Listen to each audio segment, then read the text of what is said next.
오늘은 대림절 넷째 주일입니다.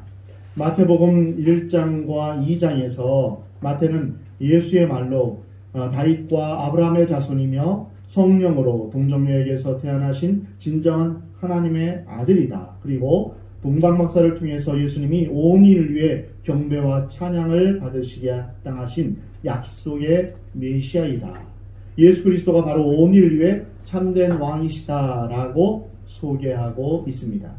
유대인이고 레인이었던 마태는 구약을 믿는 유대인들에게 예수님이 구약에서 오시리라고 약속하신 메시아 그리스도임을 알려주고 있습니다. 예수님이 이 땅에 오신 것은 우연히 오신 것이 아닙니다. 예수님이 구약 예언의 성취자라는 것을 반복해서 계속 강조하고 있습니다. 특별히 마태복음 2장에서 4번씩이나 강조를 하는데요. 첫 번째로 예수님이 베들레헴에서 탄생하신 것이 구약 미가서의 예언의 성취라고 말합니다. 두 번째로 예수님이 어렸을 때 애굽으로 피난을 가고 애굽에서 다시 나온 것이 호세아서 예언의 성취라고 말하고 있습니다. 세 번째로 예수님을 죽이려는 헤롯 때문에 베들레헴의 어린아이들이 많이 죽게 된 것이 라마의 통곡에 대한 예레미야 예언의 응답이라고 말하고 있습니다. 그리고 애굽에서 나온 예수님이 베들레헴으로 돌아가지 아니하시고 나사렛으로 가는 것 역시 구약 예언의 응답이라고 말하고 있습니다. 구약은 수없이 예수님의 탄생, 성장, 죽음, 부활에 대해서 예언하고 있었습니다. 그러나 우리가 구약을 보면 이것을 빨리 깨닫지 못합니다. 우리뿐 아니라 구약 시대의 사람들도 이것을 깊이 깨닫지 못했습니다. 왜냐하면 구약에 나타난 예수님에 관한 모든 예언과 기록은 실체에 대한 하나의 그림자이기 때문입니다. 그림자를 가지고 실체의 모습을 정확히 말하는 것은 불가능에 가깝습니다. 그림자를 보면서 그의 코와 입과 눈, 전체 모양을 정확하게 이해하기란 사실상 불가능합니다. 진리는 성령의 감동을 받은 하나님의 사람들을 제외하고는 감추어진 비밀입니다. 그래서 계시라고 하죠. 계시는 하나님께서 드러내신 것입니다. 드러내시지 않고는 우리가 알 길이 없는 것입니다. 특별히 하나님의 특별한 계시인 이 하나님의 말씀은 성령의 감동으로 쓰여진 것입니다. 많은 신구약 저자들은 이제 2000년의 세월 동안에 40명의 저자들이 썼는데 그 내용이 다 통일성이 있습니다. 그것은 무엇을 의미합니까? 바로 성령님이 이 성경의 저자라는 것입니다. 그렇다면 우리가 이 성경을 읽을 때 어떻게 읽어야 될까요? 하나의 어떤 잡지책이나 문학작품이나 그렇게 읽어서는 안 됩니다. 우리는 성령의 조명 아래에서 성령이 비춰주시는 것 아래에서 우리가 읽을 때 우리가 온전히 깨달을 수 있는 것입니다. 그래서 우리는 성경을 읽을 때 늘 기도하며 주님, 주의 말씀을 성령의 감동으로 쓰여진 이 성경 말씀을 온전히 깨달을 수 있도록 지혜를 주옵소서. 이렇게 기도하며 읽어야 되는 것입니다. 성령의 감동 가운데서 주님께서 우리에게 비춰주시는 그 빛 가운데서 하나님의 진리를 깨달을 수 있는 것입니다. 예수님 당시 바리새인들과 서기관을 포함한 많은 사람들이 예수님이 구약에서 예언된 메시아라는 것을 깨닫지 못했습니다. 예수 그리스도라는 실제 인물이 탄생하고 그분의 삶과 죽음, 부활을 이제 제자들이 목격한 후에 그림자처럼 보였던 구약의 모든 말씀과 예언이 정확하게 살아 움직이는 것을 그제서야 깨달은 것입니다. 그렇습니다. 우리는 예수 그리스도를 통해서 나 자신을 볼 때 희미했던 나 자신을 분명하게 볼 수 있습니다. 아무런 삶의 의미와 목적이 없었던 사람이 내가 왜 사는가? 나는 어떻게 살아야 하는가? 나는 무엇을 위해서 살아야 하는가? 이렇게 외치며 방황하던 한 사람이 어느 날 예수 그리스도를 만나게 되었습니다. 그 마음에 예수님을 영접하고 십자가의 보혈 앞에 서게 되었습니다. 그리고 성령이 그에게 임했을 때 그는 자신의 삶의 의미를 분명하게 발견하게 되었습니다. 그리고 자기에게 주어진 모든 환경, 고난과 어려움까지도 의미가 있음을 깨닫게 된 것입니다. 이제 구원의 감격과 기쁨 속에서 새로운 삶을 살게 되는 것입니다. 예수님이 내 삶에 들어오시고 그분을 통해 세상을 볼 때 이 세상을 이해할 수 있습니다. 이 세상의 고난과 역경 그리고 그 모든 상황들이 이해되는 것입니다. 그리고 세계 역사의 흐름을 알 수 있게 됩니다. 무엇보다도 이 세상 마지막을 볼 수 있습니다. 그리고 우리가 무엇을 위해서 살아가야 될지 우리의 사명을 발견할 수 있는 것입니다.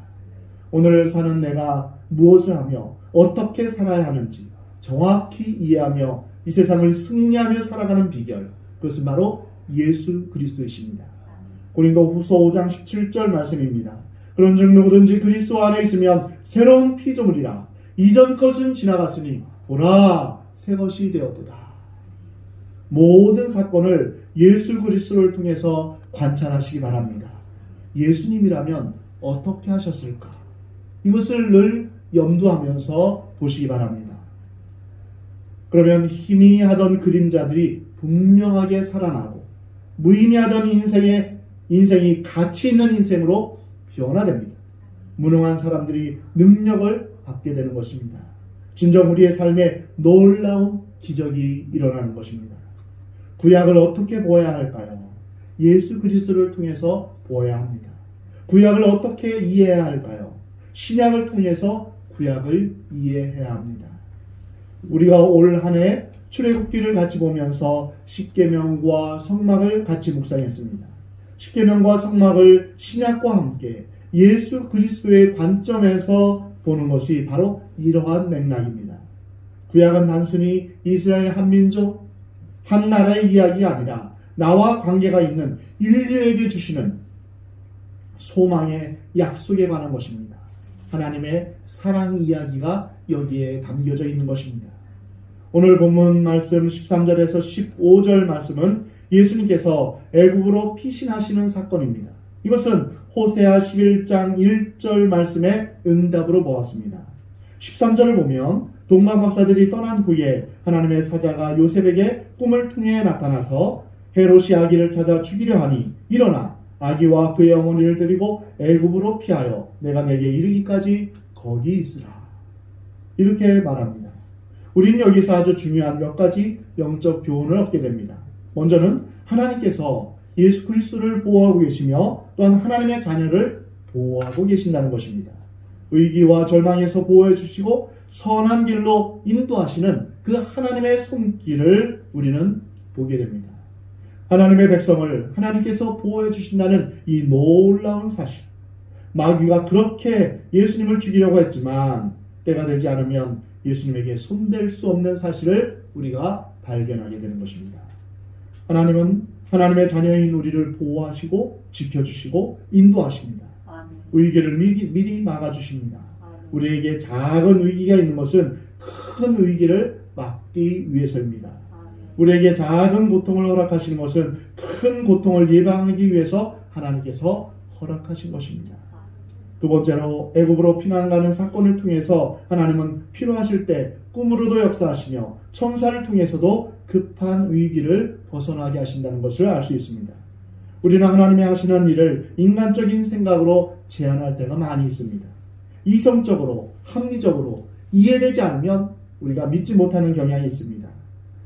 자연을 창조하신 하나님, 이 우주를 창조하신 하나님은 자연을 뛰어넘는 일들을 하실 수 있는 것입니다. 때로 이해되지 않더라도 하나님은 여러분을 사랑하시며 또한 여러분을 보호하고 계심을 여러분 믿으시 바랍니다. 세 번째로 이 사건을 통해서 배우는 교훈은 요셉과 마리아의 순종입니다. 태어난 지 6개월도 채 안 된 아기를 데리고 애굽으로 피난한 것은 사실 고통스럽고 모험이 따르는 일입니다. 믿음과 확신만을 가지고 조용하게 요셉과 마리아는 믿음으로 순종했습니다. 오직 하나님이 준비하실 것이라는 그러한 믿음이었습니다. 그래서 하나님의 인도하심을 따라서 움직였습니다. 요셉은 마리아를 아내로 데려오라 하는 그 명령을 따라서 순종했습니다. 애굽으로 피신하라 했을 때도 순종했습니다. 그리고 애굽에서 나와서 갈릴리로 가라 할 때도 순종했습니다. 오늘날 우리도 요셉과 같은 순종이 필요합니다. 말씀대로 순종하며 살 때 하나님의 역사가 일어날 수 있는 것입니다. 자기 형편에 맞게 말씀을 더하거나 빼서는 안 됩니다. 명령을 받았는데 차일피일 미루면 그것이 시험이 되어서 순종할 수 없게 됩니다. 그래서 말씀이 주어지면 즉시로 순종하는 것이 아름다운 것입니다. 순종을 미루는 것은 불순종과 같은 것입니다. 네 번째로 애굽에서 나온 사건을 통해서 구약의 모세가 이스라엘 백성을 애굽에서 탈출시키는 해방과 구원의 사건을 보게 됩니다. 애굽에 종살이하던 이스라엘 백성을 구원하시는 하나님의 은혜가 예수 그리스도를 통해서 성취되었음을 마태는 해석하고 있는 것입니다. 오늘 본문의 두 번째 예언의 성취는 16절에서 18절 나타난 베들레헴의 통곡 사건입니다. 마태는 이것을 예레미야 31장 15절 말씀의 성취라고 기록하고 있습니다. 헤롯이 왕이 태어났다는 소식을 듣고 2살 이하의 남자아이를 대학살하는 끔찍한 살인극을 벌입니다. 16절을 보면 헤롯이 박사들에게 속은 줄 알고 심히 노하여 아이들을 죽였다라고 말하고 있습니다. 여기서 우리는 인간의 분노가 살인을 낳는다라는 사실을 발견할 수 있습니다. 미움과 분노는 죽음과 복수를 낳게 됩니다. 헤롯의 미움과 분노가 무고한 어린아이들을 그처럼 잔인하게 죽인 것입니다. 마태는 이 사건을 예레미야의 예언적 사건을 이용해서 말합니다. 옛날 예레미야 시대 예루살렘 백성들이 바벨론으로 끌려갈 때 그 끌려가는 어린아이들이 끌려가는 그 집결지가 바로 베들레헴입니다. 라마라고도 부르는데 라마에서 통곡 소리가 들린다라는 것은 자신의 자식들을 잃어버린 어머니들의 통곡 소리입니다. 그것은 바벨론 포로 시대에 있었던 것입니다. 또한 마태는 베들레헴의 통곡을 야곱의 아내였던 라헬의 통곡과 연결하여 해석한 것입니다. 라헬이 베들레헴에서 이제 죽게 되었는데 이제 야곱이 라헬을 베들레헴에서 장사를 지냈는데 그때 이제 상고를 겪으면서 베냐민을 낳으면서 죽어서 그곳에서 이제 라헬이 통곡했던 그것을 이제 예수님이 태어났을 그때에 헤롯이 베들레헴의 모든 아기를 죽였던 그 사건과 연결시킨 것입니다. 오늘 본문 세 번째 예언의 성취는 예수님이 나사렛 동네에서 사시게 된 것입니다. 헤롯이 죽은 후에 다시 천사를 통해서 아기 예수를 이스라엘 땅으로 돌아오도록 하나님께서 역사하셨습니다. 특별히 꿈에 지시하심을 받아 갈릴리 지방에 와서 사시게 된 것입니다.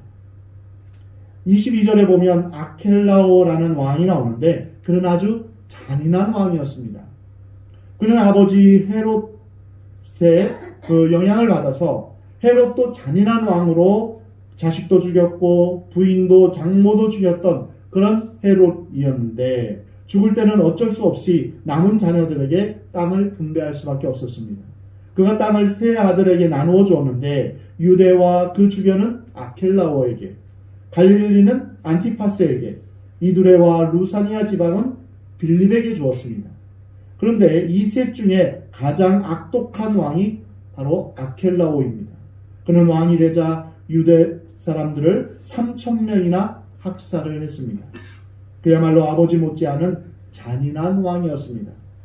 이 사실을 알았던 요셉과 마리아는 두려움 때문에 다시 유대 땅으로 베들레헴으로 돌아가기를 꺼려했습니다. 이때 꿈에 천사가 나타나서 지시하시고 갈릴리 지방의 나사렛으로 가서 살라고 그렇게 명령을 받았습니다. 그래서 예수님이 나사렛 예수가 된 것입니다. 이곳에서 예수님은 30년의 생애를 살면서 공생애를 준비하시며 신앙과 인격을 길렀습니다. 예수님이 30년 동안 사셨던 나사렛은 결코 화려한 곳이 아니었습니다. 갈릴리 남쪽의 분지에 위치한 작은 산동네였습니다. 그곳에서 서쪽으로는 지중해 푸른 물결을 볼 수 있었고 동쪽으로는 대제국 로마로 가는 길이 있었습니다. 이 지역에서 한 인간으로서 한 자녀로서 성실하게 하나님을 경외하며 조용히 공생애를 준비하셨습니다. 하나님의 아들 예수 그리스도는 태어나면서 생명의 위협을 받아서 이리저리 피해 다니시고 도망 다니시며 사셨습니다. 베들레헴에서 태어나셨지만 애굽으로 피난 가셨고 그곳에서 또 갈릴리로 가서 사셨던 것입니다. 하늘과 땅의 모든 권세를 가지신 분이지만 그 권세를 사용하시지 않고 사랑으로 온 백성을 통치하실 것을 보여주고 계신 것입니다. 예수님은 이 땅에 오셔서 구약의 예언을 성취하셨습니다. 예수님은 구약의 예언을 따라 이 세상에 오셨고 구약과 신약의 주인공이며 온 인류 역사의 주인공으로 이 땅에 오신 것입니다. 다윗과 아브라함의 자손 예수 그리스도, 성령으로 동정녀에게 잉태되신 예수 그리스도, 온 인류에게 경배를 받으실 예수 그리스도, 이것이 바로 마태가 발견한 예수 그리스도입니다. 구약의 예언대로 예수 그리스도는 자기 땅에 오셨지만 환영을 받지 못하시고 사람들로부터 멸시와 천대를 받으셨습니다. 왕이신 예수님을 사람들이 거부하고 거절한 것입니다. 사랑하는 성도 여러분, 여러분이 발견한 예수님은 어떤 분이십니까? 여러분은 예수 그리스도를 어떠한 분으로 알고 경험하고 있습니까? 예수 그리스도를 여러분 깊이 생각하시기 바랍니다. 그리고 왕이신 예수 그리스도를 온전히 마음에 받아들이시기 바랍니다. 그리고 왕이신 예수님을 믿지 않는 사람들에게 전하시기 바랍니다. 여러분의 생애를 예수 그리스도를 위해 헌신하시기 바랍니다. 예수님은 우연히 태어나신 분이 아닙니다. 이 세상의 단순한 4대 성인 중에 한 명이 아닙니다. 하나님의 아들이시며 구약에 예언된 성취자이십니다. 메시아이십니다. 예수 그리스도는 우리가 헌신할 만한 위대한 하나님의 아들, 구약에서 예언된 메시아이십니다. 여러분의 삶에 예수 그리스도께서 임하심으로 말미암아 그분의 겸손과 그분의 능력과 그분의 왕되심을 경험하기를 주의 이름으로 축복합니다. 예수님은 우리에게 생명을 주시고 풍성한 삶을 주시기 위해 이 땅에 오셨습니다. 평화의 왕으로 오신 예수님, 겸손하고 온유하신 사랑의 주님을 온전히 신뢰하며 그분의 다스리심 가운데서 평강과 구원을 누리는 여러분이 되시기를 우리 주님은 원하십니다. 기도하겠습니다.